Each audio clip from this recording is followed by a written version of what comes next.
Et je dois dire que c'est les moments les plus désagréables de ma vie, chaque fois. C'est la raison pour laquelle, je vous le promets, c'est mon dernier mandat. Parce que c'est la plus grosse difficulté que nous avons, c'est de dire à certains, bon, écoute, maintenant, bon, je peux pas, l'autre, c'est pas facile, et bon, je dors mal la nuit. C'est vrai, hein. Bon, alors, tout ça va rentrer dans l'ordre quand même, il faut prendre ses responsabilités dans la vie, tout le monde est dans le coup.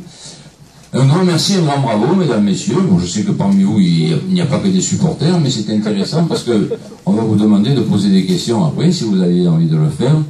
Vous avez tous peut-être participé au débat, pour la plupart d'entre vous, enfin, débat, pantomime, quoi, parce que c'était un truc qui était déjà bien organisé pour pas que je parle. Bon, c'est pas grave, hein. Je me suis bien comporté, j'ai été gentil. Ah ouais, c'est vrai.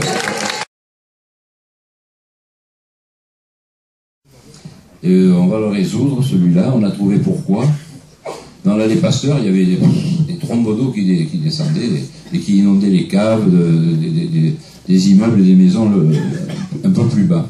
1 million d'euros quand même, quoi, mais bon, vous le connaissez, le boulot là, hein. Alors on a coupé on a fait les ralentisseurs, il a fallu les couper parce que l'écoulement de l'eau ne marchait pas. Il y avait des grilles qui n'étaient pas bien mises, bon, mais on est en train d'y travailler dessus pour rendre la vie plus agréable. Et c'est vrai que jusqu'à présent, on n'a pas eu de chance, ils n'ont pas eu de chance parce qu'il n'a jamais plu autant. Mais comme on sait que ça va aller de pire en pire, ça, hein, la pluie, l'inondation, hein, on en a parlé déjà dans le développement durable. Rappelez-vous ceux qui ont lu Claude Allègre dans le titre, eh bien le réchauffement de l'atmosphère, qui est inéluctable, eh bien provoque des orages et provoquera des inondations. C'est pour ça qu'il faut être très prudent pour les personnes qui habitent à proximité des fleuves, des rivières. Il faudra faire très attention, il faudra travailler beaucoup pour mettre la population en sécurité. Bien, alors, si je passe à 30 à l'heure à côté de vous, oui, vous avez l'impression qu'il passe le Concorde. On a l'impression de vitesse aussi. Comme le sentiment d'insécurité, il y a l'impression de vitesse. Et on s'est aperçu avec à la fois le radar pédagogique, et mesdames, messieurs, les policiers qui sont dans la salle, c'est vrai ou je mens? 2 fois. Bon, c'est très rare.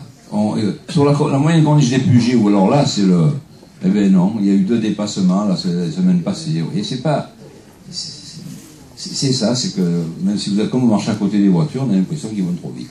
Mais c'est vrai que les conducteurs, quelquefois, ne font pas attention. Moi, par le premier, je vous assure que des fois, il y a des gens qui vont traverser, on les voit pas, ils sont sur les coups, ils se jettent comme ça, mais il y en a beaucoup qui sont prudents maintenant. Il faut faire très attention. Mais bon, qui est sans tâche? Y en a-t-il parmi vous? Ah ben oui, vous ne roulez pas, il n'a pas de voiture. Ah ben c'est sûr, il ne conduit pas. C'est vous qui conduisez, je vous vois chaque fois. Que celui qui n'a jamais accéléré me jette la première paire. Là, je l'ai déjà entendu quelque part. Bon, on est tous pareils, mais bon. En plus, lorsque vous avez un accident où il y a quand même un blessé, c'est pas agréable, même pour le blessé, bien sûr, mais aussi pour le conducteur. Si c'est un peu grave, ça ne doit pas être bien. Voilà, chemin des Rois, 75 000 €. Ben, allez-y. Hein. Voilà, on va suivre. Le parking du Levant. Une rue, on va faire des travaux. Donc, enlever les voitures, il n'y en a plus. Pendant des mois, poum, poum, poum. Par contre, le boulevard de Provence, tiens, par exemple. Jamais une voiture. Le lendemain, on dit, bon, c'est fini les travaux. Allez, il se remplit. Où étaient ces voitures pendant les travaux? Dans leur garage, bravo Simone. Eh oui, il y a des gens intelligents. Dans leur garage. C'est vrai que les gens n'utilisent pas leur garage, c'est plus pratique de laisser la voiture à l'extérieur. Surtout que il n'y a pratiquement plus de vol de voitures maintenant. Avant, oui, il fallait faire attention. Maintenant, ma foi, moi je la ferme même pas. Je tente, allez, je mettez là. Je laisse les clés dedans. D'ailleurs, les gens, quand ils voient les clés, ils s'en vont parce qu'il y a un problème.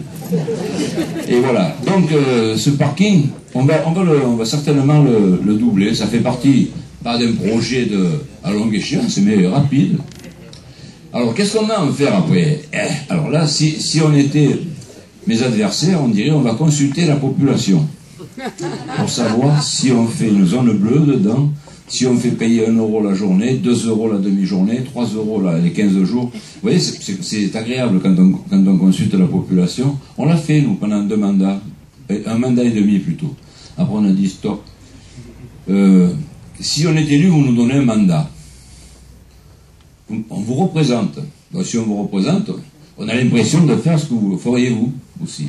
Donc je dis on va faire ça, et puis on va réfléchir entre nous, on va interroger une ou deux personnes.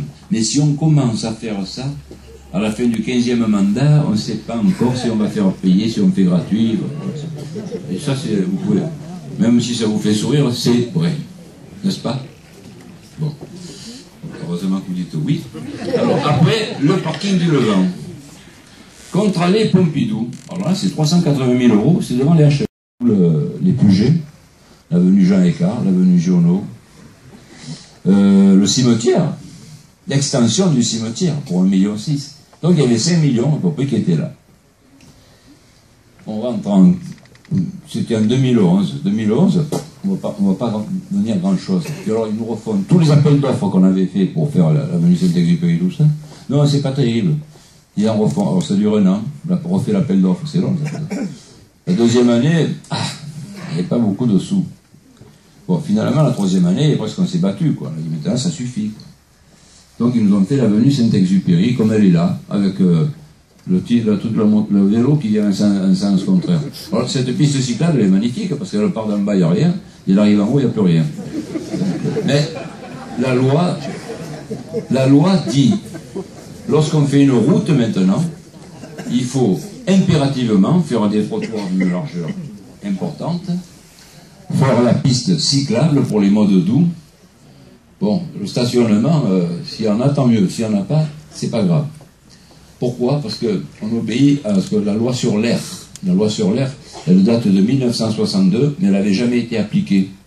La loi sur l'air, c'est la base de ce qu'on appelait les plans de déplacement urbain, où il fallait exclure les voitures des centres-villes. Alors, pour les exclure, il fallait donner la priorité au transport en commun. Vous voyez?